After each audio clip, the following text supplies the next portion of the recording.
നമസ്കാരം. Fast cricket വാർത്തയുടെ പുതിയ വീഡിയോയിലേക്ക് എല്ലാവർക്കും സ്വാഗതം. ക്രിക്കറ്റ് ലോകത്തെ ഏറ്റവും പുതിയ വാർത്തകൾ അറിയാൻ ഈ ചാനൽ സബ്സ്ക്രൈബ് ചെയ്യാൻ മറക്കരുത്. 2025 ഏഷ്യാ കപ്പിന്റെ സൂപ്പർ 4 ഘട്ടത്തിൽ ഫൈനൽ ഉറപ്പിച്ച ഇന്ത്യ ഇന്ന് ശ്രീലങ്കയ്ക്കെതിരെ അവസാന മത്സരത്തിനിറങ്ങും. ബംഗ്ലാദേശിനെ തോൽപ്പിച്ച് ഇന്ത്യ ഫൈനലിൽ സ്ഥാനമുറപ്പിച്ചപ്പോൾ പാകിസ്ഥാനോട് പരാജയപ്പെട്ട ശ്രീലങ്ക ഫൈനൽ സാധ്യത നഷ്ടപ്പെട്ട് പുറത്തായി. ഈ സാഹചര്യത്തിൽ മത്സരഫലം ടൂർണമെന്റിന്റെ ഗതിയെ ബാധിക്കില്ലാത്തതിനാൽ ഇരു ടീമുകളും പ്ലേയിംഗ് 11-ൽ കാര്യമായ പരീക്ഷണങ്ങൾ നടത്താൻ സാധ്യതയുണ്ടെന്നാണ് സൂചന. ഇന്ത്യൻ ടീമിൽ മലയാളി താരം സഞ്ജു സാംസൺ ഉൾപ്പെടെ ചില പ്രധാന താരങ്ങൾ പ്ലേയിംഗ് 11-ൽ നിന്ന് പുറത്താകുമെന്നാണ് റിപ്പോർട്ടുകൾ. കഴിഞ്ഞ 5 മത്സരങ്ങളിലും പ്ലേയിംഗ് 11-ൽ അവസരം ലഭിക്കാതിരുന്ന wicket keeper batter Jitesh Sharma ശ്രീലങ്കയ്ക്കെതിരായ മത്സരത്തിൽ സഞ്ജുവിന് പകരം ടീമിൽ ഇടം നേടാൻ സാധ്യതയുണ്ട്.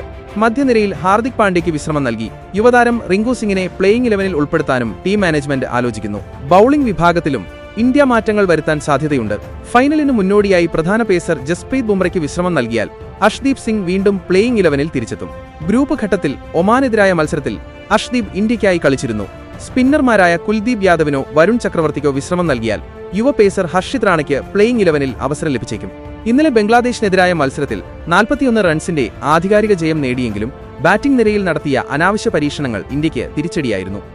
ഈ പശ്ചാത്തലത്തിൽ ശ്രീലങ്കയ്ക്കെതിരെ ടീം കൂടുതൽ ശ്രദ്ധയോടെ തന്ത്രങ്ങൾ ആസൂത്രണം ചെയ്യുമെന്നാണ് പ്രതീക്ഷിക്കപ്പെടുന്നത്.